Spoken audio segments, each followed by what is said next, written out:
Hello viewers, অচেতনতার free coaching চ্যানেলে তোমাদের সকলকে স্বাগত জানাই। আজকের এই ভিডিওতে তোমরা যারা নেতাজি সুভাষ ওপেন ইউনিভার্সিটিতে ইউজি বিডিপি কোর্সে হিস্ট্রিতে থার্ড ইয়ারে পড়ছো, তোমাদের যে ডিএস 21 অর্থাৎ 21 নম্বর যে পেপারটি রয়েছে, এই পেপারটির যে সাজেশন 2024-25 সাজেশন নিয়ে আলোচনা করছি এই ভিডিওতে। তো প্রথমে গ্রুপ এ, যেখানে 10 নম্বরের প্রশ্ন রয়েছে, তার জন্য যে প্রশ্নগুলো করবে দেখো। 1920 থেকে 40 সাল পর্যন্ত সোভিয়েত নগরায়ন প্রক্রিয়াটি আলোচনা করো। পরেরটি দেখো, 1930-এর দশকে সোভিয়েত অর্থনীতির কৃষি খাতের কর্মদক্ষতা বিশ্লেষণ করো। পরেরটি 1945 থেকে 53 সালের মধ্যে সোভিয়েত কৃষির কর্মক্ষমতা আলোচনা করুন। পরেরটি দেখো, স্তাখানভ আন্দোলনের প্রেক্ষাপট কী ছিল, সোভিয়েত শিল্প অর্থনীতিতে দীর্ঘমেয়াদী প্রভাব কী ছিল। পরেরটি দেখো, দ্বিতীয় পঞ্চবার্ষিকী পরিকল্পনায় সোভিয়েত অর্থনীতির শিল্প খাতের কর্মদক্ষতা আলোচনা করো। পরেরটি দেখো, কিউবান ক্ষেপণাস্ত্র সংকট কি, ক্রুশ্চেভ কিভাবে এই সংকট সমাধানের চেষ্টা করেন। পরেরটি, ক্রুশ্চেভ যুগে চীন সোভিয়েত বিবাদের কারণ ও ফলাফল বিশ্লেষণ করো। পরেরটি, 1956 সালে পূর্ব ইউরোপে ইউএসএসআর কোন সংকটের মুখোমুখি হয়েছিল। পরেরটি, ক্রুশ্চেভের নেতৃত্বে সোভিয়েত পররাষ্ট্রনীতি বিশ্লেষণ করুন। পরেরটি, একজন অর্থনৈতিক সংস্কারক হিসেবে ক্রুশ্চেভের মূল্যায়ন করুন। পরেরটি, 1945 থেকে 53 সালে সোভিয়েত অর্থনৈতিক সংগঠন ও নীতিতে কি পরিবর্তন ঘটে। পরেরটি দেখো, প্রয়াত স্তালিনবাদী সোভিয়েত ইউনিয়নে কোলখাজ কৃষি ব্যবস্থার বৈশিষ্ট্যগুলি লেখো। পরেরটি, দ্বিতীয় বিশ্বযুদ্ধের অব্যবহিত পরে সোভিয়েত ইউনিয়নের জনগণ স্টালিনের কাছ থেকে কি কি পরিবর্তন আশা করেছিলেন। পরেরটি দেখো, পশ্চিমের ইতিহাসবিদরা সোভিয়েত রাশিয়ায় সমষ্টিকরণের প্রক্রিয়া বিশ্লেষণ করো। পরেরটি দেখো, তৃতীয় বিশ্বের অঙ্গনে স্নায়ু যুদ্ধের বিস্তার নিয়ে একটি প্রবন্ধ লেখো।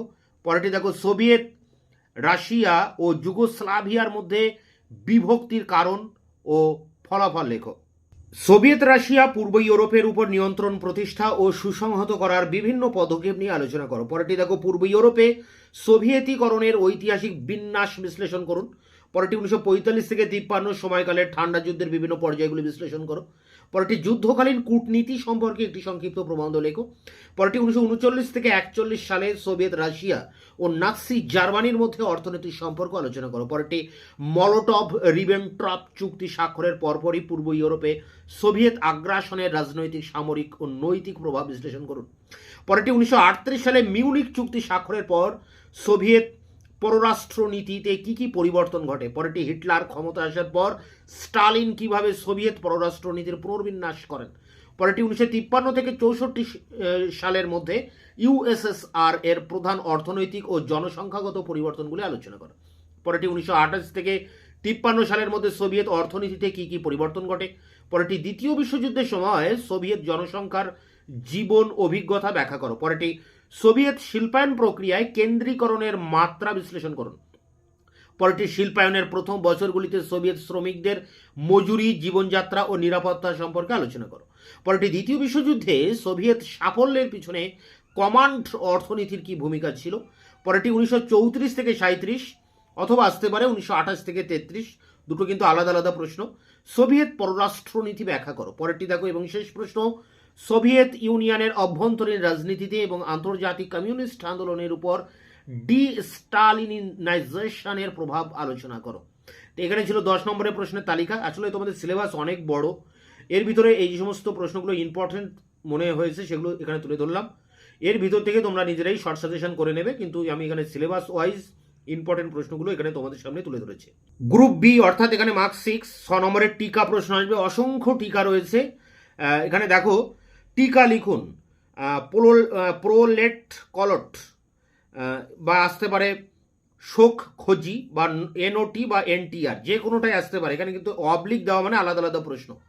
পরেরটি দেখো, সমাজতান্ত্রিক প্রতিযোগিতার উপর টিকা লিখুন। পরেরটি, টিকা লিখুন কোল খোঁজি, বা আসতে পারে এন ল্যারিওনভ, বা আসতে পারে দ্য রিয়াজান ফিয়াস্কো। পরেরটি দেখো, কমিকন, ন্যাটো, এনকেভিডি, আমেরিকানকা যৌথ খামার। এখানে কিন্তু এই অবলিক অর্থাৎ এখানে আলাদা আলাদা প্রশ্ন, যে কোনো প্রশ্ন আসতে পারে। টিকা লিখুন মার্শাল পরিকল্পনা, পটসডাম সম্মেলন, ইয়াল্টা সম্মেলন। পরেরটি দেখো, তেহরান সম্মেলন, ক্যাটিন গণহত্যা, এন্ডার হোস্কা। পরেরটি, council for mutual economic assistant. পরেরটি দেখো 8 দাগে, জোসিফ ব্রোজ টিটো, বা আসতে পারে চিনো ভনিক বা অটোলি। পরেরটি দেখো বংশগত সর্বহারা প্রগতিশীল পিস ওয়ার্ক সিস্টেম। পরেরটি ম্যাগনিটোগস্ক প্রকল্প, কুর্স্কের যুদ্ধ, জর্জি ঝুকভ। পরেরটি দেখো জেনারেল ফন পলাশ বা আলেকজান্ডার ব্লক বা জামিওতিন। পরেরটি বরিস পাস্তেরনায়েক, এলিয়া এরহানবার্গ, মিখাইল শোলাখভ। পরেরটি মিখাইল জোশচেস্কো, আন্দ্রেই ঝদানভ, ওসপি ম্যান্ডেলস্তাম। পরেরটি ইয়েভতুশক, শোস্তাকোভিচের, বরিস পাস্তেরনায়েক। এগুলো সব এক একজন ব্যক্তি রাশিয়ার ইতিহাসে, এগুলো গুরুত্বপূর্ণ ব্যক্তি। এই সমস্ত ব্যক্তিদের উপরে তোমরা অল্প বিস্তর পড়ে রাখবে, যে কোনো প্রশ্নই কিন্তু আসতে পারে।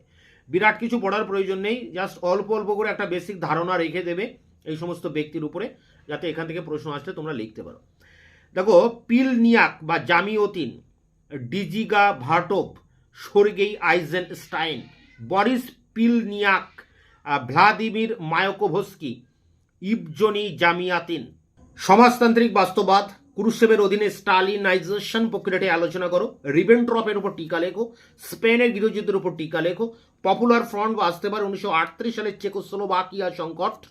স্টালিনবাদের জনসংখ্যার ফলাফল আলোচনা করো। পরেরটি 1928 সালের শক্তি বিচার। পরেরটি 1930-এর দশকের সোভিয়েত নগরায়নের বৈশিষ্ট্য। পরেরটি বিশেষজ্ঞদের প্রতি সোভিয়েত নেতৃত্বের মনোভাব কেমন ছিল। পরেরটি জার্মানিতে নাৎসিবাদের বিজয়ের ফলে সোভিয়েত পররাষ্ট্রনীতিতে কি পরিবর্তন ঘটে। পরেরটি দেখো ইভসেই লিবারম্যান, শোভনার খোঁজি, গোসনাভ বা গসপ্লান, লেন্ড লিজের উপর টিকা লিখুন। Boris Pasternak, net material product. পরেরটি দেখো সোভিয়েত রাশিয়ার প্রথম পারমাণবিক ও হাইড্রোজেন বোমা পরীক্ষা। 15 ফেব্রুয়ারি 1942 সালে নতুন কৃষি আইন বা 1942-এর কৃষি সংস্কার। পরেরটি দ্য সোশ্যালিস্ট একাডেমি বা একাডেমিক ইউনিয়ন বা লাইজেনকোইডাম।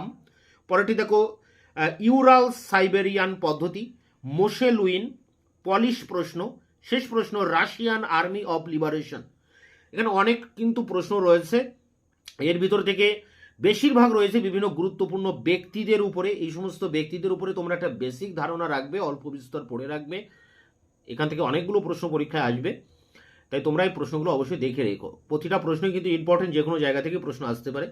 তোমাদের অন্যান্য যে সমস্ত পেপারগুলো রয়েছে, যেমন তোমাদের মেন যে সিসি পেপারগুলো, তার প্রত্যেকটা পেপারে সাজেশন দেওয়া হয়ে গেছে। 11, 12, 13, 14 সিলেবাস নিয়েও ডিসকাস করেছি। এছাড়া তোমাদের ডিএস পেপারে যেগুলো রয়েছে, যেমন 11, 31, 41, এগুলো কিন্তু এর আগে আমি ভিডিও ক্লাসে দিয়েছি। 21টা বাকি ছিল, সেটা এখন আলোচনা করলাম। এরপরে আমি ডিএস 42 পেপারটিরও সাজেশন খুব দ্রুত তোমাদের সামনে নিয়ে আসবো। তো তোমরা অবশ্যই চ্যানেলকে সাবস্ক্রাইব করে রাখবে, বন্ধুদের কাছে শেয়ার করবে, নিজেদের মতামত জানাবে কমেন্ট সেকশনে। ভিডিওটি ভালো লাগলে অবশ্যই লাইক দেবে।